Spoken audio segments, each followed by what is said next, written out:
এটাকে আমি উঠিয়ে নিয়ে যাবো আমার বাড়ি।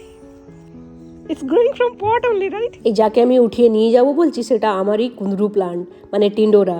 2023-এ যখন ইন্ডিয়ায় ফিরে যায় এই বন্ধুর কাছেই কয়েকটা প্লান্টস রেখে যায়, যেমন টিন্ডোরা, কারি প্লান্ট, দুটো লেবু গাছ, একটা অরেঞ্জ গাছ। সে খুব ভালোভাবে রেখেছে। খালি একটা অরেঞ্জ আর লেমন ট্রি কিছু মরে গেছে, বাট সেটা কোনো কিছু করার নেই, হাতে নেই আমাদের।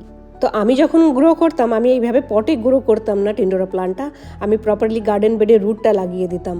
আর ওর বাড়িতে পটে এরকম এত ঝাড় হয়ে গেছে দেখে আমি খুব অবাক হয়ে গিয়েছিলাম।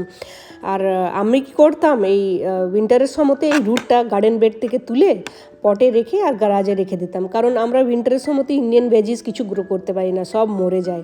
আর এভরি ইয়ার কোথায় রুট পাবো, আবার কোথায় গ্রো করব, এই চিন্তা থেকে দূর হওয়ার জন্য ওই রুটটাই তুলে আমি রেখে দিতাম পটে, আর দেন নেক্সট সিজনে আবার গার্ডেন বেডে লাগাতাম। তো আরও খুব ঝাড় হতো, আর অনেক টিন্ডোরা পেতাম আর কি।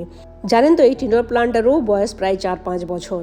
আর আমার কারি লিফ প্লান্টটা যেটা এর কাছে আছে, আমার বন্ধুর কাছে, সেটা তো 2016 থেকে আমার কাছে আছে। তো বুঝতে পারছেন 2016 থেকে 2025, 9 ইয়ার্স হয়ে গেছে। তো এই কারি লিফ প্লান্টটা তো আমি এত অ্যাটাচড, জানি না কি আমার অ্যাটাচমেন্ট আছে এই প্লান্টটা থেকে, আমি নিজেও বুঝি না। বাট অনেক প্লান্টস বন্ধুদেরকে দিয়ে গিয়েছিলাম যখন আমি ফিরে যাই ইন্ডিয়া। কিন্তু এই কারি লিফ প্লান্ট আমি ডিসাইড করে রেখেছিলাম যে কাউকে দিয়ে যাব না, কারণ ফিরে এসে আবার আমার এই প্লান্ট চাই। কারণ এমন নয় যে পাবো না, অন্য কারোর কাছে আর চারা পাবো না, চারা তো অনেক পাওয়া যায় কারি প্লান্ট, বাট এই আমার যে প্লান্টটা আছে এটার থেকে তো আমার আলাদাই অ্যাটাচমেন্ট আছে। তো সেই জন্যে এইটাকে আমি কাউকে দিয়ে যেতে পারিনি, এই বন্ধুর কাছেই রেখে গিয়েছিলাম যে ফিরে এসে আবার নেবো। এই সেই কারি প্লান্ট, একটা ব্রাঞ্চ ভেঙে নিলাম বাড়ি নেওয়া যাওয়ার জন্য। খুব তাড়াতাড়ি ব্যবস্থা করে এই সব পটসগুলো আমি বাড়ি নিয়ে যাব।